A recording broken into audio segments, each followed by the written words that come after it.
Bonjour petits et grands, parents et renardos, dans cette vidéo je vous propose d'organiser un mariage en mode zéro déchet. Vous me suivez ?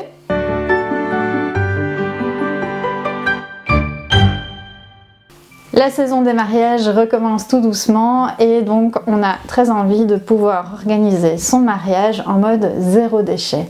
Dans cette vidéo, je vous propose des petits trucs et astuces pour pouvoir être au plus juste avec vos valeurs.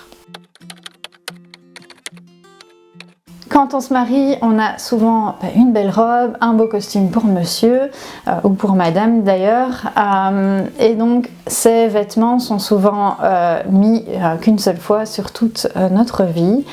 C'est très rare de pouvoir remettre sa robe de mariage ou son costume de mariage.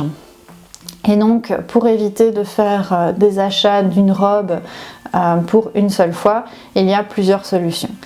Alors, la première solution, c'est évidemment de pouvoir la louer. Si vous êtes OK avec ça, de louer votre robe de mariage ou votre costume, n'hésitez pas à aller voir un service de location pour vos vêtements de mariage. Il y a des choix vraiment très importants de ce côté-là aussi. Alors, si vous n'avez pas vraiment envie de louer votre robe, vous pouvez toujours aussi aller faire un petit tour en seconde main. Il existe une gamme aussi très importante de robes de mariée et de costumes pour hommes ou pour femmes.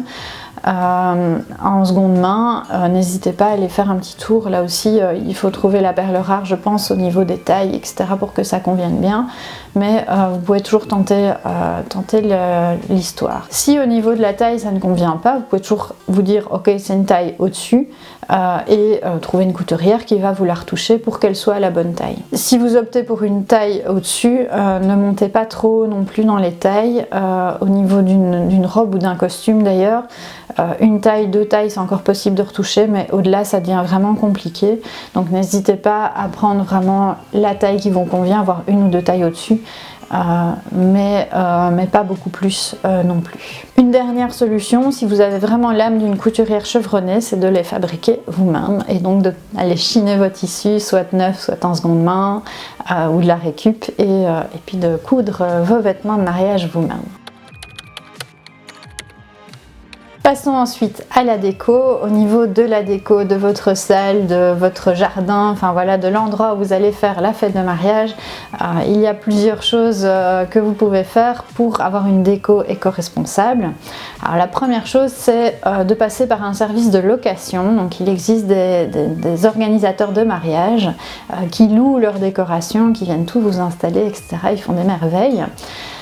Et donc là vous allez pouvoir bénéficier d'une déco vraiment géniale, finalement, qui va pouvoir être réutilisée pour d'autres mariages et donc qui ne va pas juste être utilisée pour le vôtre. Vous pouvez aussi fouiller en seconde main. Là aussi vous allez pouvoir trouver des objets de décoration pour votre mariage à moindre coût.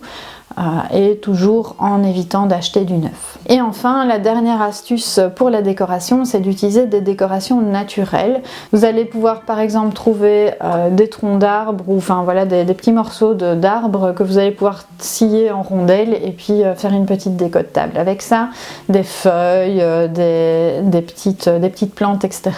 N'hésitez pas, si vous avez envie d'avoir une déco naturelle, à aller faire un petit tour en forêt, dans des jardins, etc. Vous allez vraiment trouver énormément de choses pour la déco de votre mariage. Au niveau de la déco, vous pouvez aussi jouer sur le cachet naturel de l'endroit où vous allez vous situer. Si vous avez une salle qui a vraiment un très beau cachet, vous allez pouvoir mettre un petit peu moins de déco, juste peut-être une petite déco de table, mais vous allez vraiment pouvoir diminuer votre budget déco en ayant un endroit qui a plus de cachet.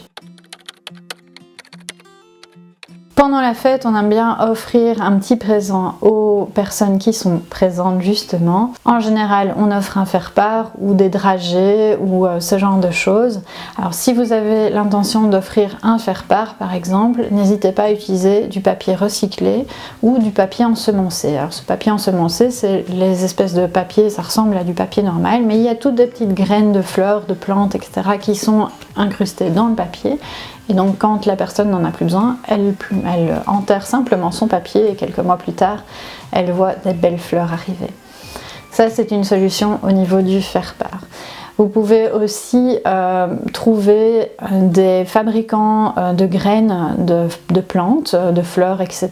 et leur demander d'avoir un packaging particulier. En Belgique par exemple, on a l'entreprise Semail qui fait ce genre de choses moyennant bien évidemment la pression particulière des emballages en papier, mais vous pouvez tout à fait leur demander si c'est possible d'avoir vos sachets de graines personnalisés pour votre mariage. Vous n'avez donc pas besoin de faire part, mais juste finalement de donner ce petit sachet de graines. Au niveau des dragées, si vraiment vous voulez faire un petit truc en plus avec des dragées, etc., n'hésitez pas, soit vous avez votre déco naturelle et de proposer un petit morceau de votre déco naturelle finalement avec des fruits secs ou des fruits, enfin voilà, mais des choses vraiment tout à fait naturelles.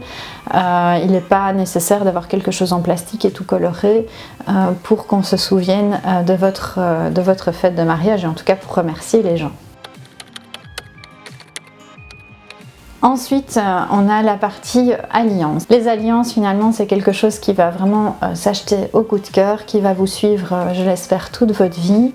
Et donc, c'est là un achat, je pense, qui doit être réfléchi avec beaucoup de soin. Alors, vous avez plusieurs possibilités si vous voulez vraiment être dans quelque chose de plus éco-responsable. Alors, si vous optez pour des alliances en or ou en argent, il existe des fabricants, des artisans qui proposent de l'or ou de l'argent recyclé. Vous pouvez même venir avec vos propres anciens bijoux et leur dire ben voilà, j'ai ça, je voudrais une alliance à la place. Et donc ils vont vraiment recycler l'or ou l'argent que vous avez en une alliance qui va pouvoir être du coup personnalisée. Si vous n'avez pas la possibilité d'avoir de l'or ou de l'argent recyclé, vous pouvez tout à fait demander si l'or ou l'argent utilisé est labellisé Fairware par exemple, ou en tout cas si il a été extrait dans des très bonnes conditions de travail. Là aussi, ça va vous permettre d'éliminer tout ce qui est travail des enfants et conditions de travail déplorables. Vous avez aussi la possibilité de pouvoir récupérer par exemple des bijoux de famille. Si vous avez pu avoir par exemple les alliances de votre grand-père, de votre grand-mère, etc. Ça peut aussi être très très sympa de pouvoir se les refiler, se les repasser d'une génération à l'autre. Si vous voulez qu'elles soient gravées, vous allez voir un artisan, il va vous les graver et vous regraver quelque chose dessus, il n'y a pas de problème.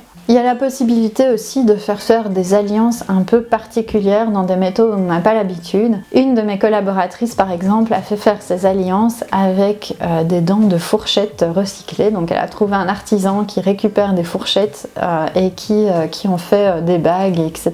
Et donc elle lui a demandé si elle pouvait avoir ses alliances dans ces pics de fourchettes recyclées.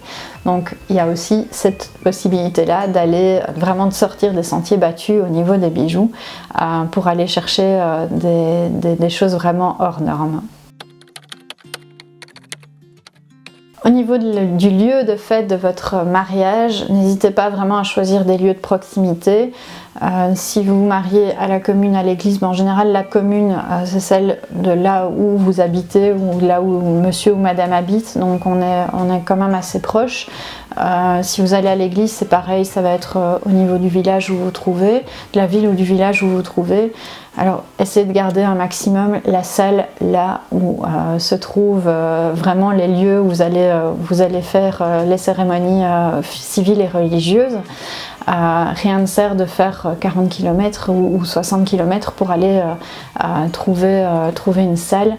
Si vous pouvez la trouver le plus proche possible, c'est toujours mieux. Au niveau du lieu, vous pouvez aussi tout à fait choisir une salle ou en tout cas un lieu qui va se prêter à vos photos aussi pour éviter justement de se retrouver à devoir faire des kilomètres pour aller faire des photos de mariage dans un lieu et puis revenir à la salle avec les invités.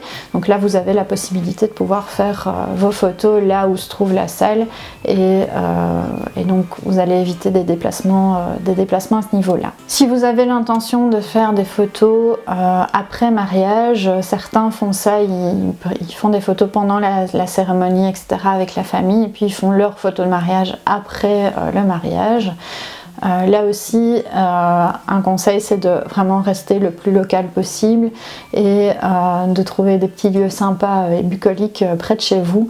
Il y en a certainement beaucoup. Voilà les conseils pour une fête de mariage en mode zéro déchet. Si vous avez des trucs et astuces, n'hésitez pas à nous les partager en commentaire. N'hésitez pas non plus à vous abonner à la chaîne, à liker cette vidéo. On fait des vidéos tous les vendredis, donc activez la petite cloche pour être informé de nos prochaines vidéos.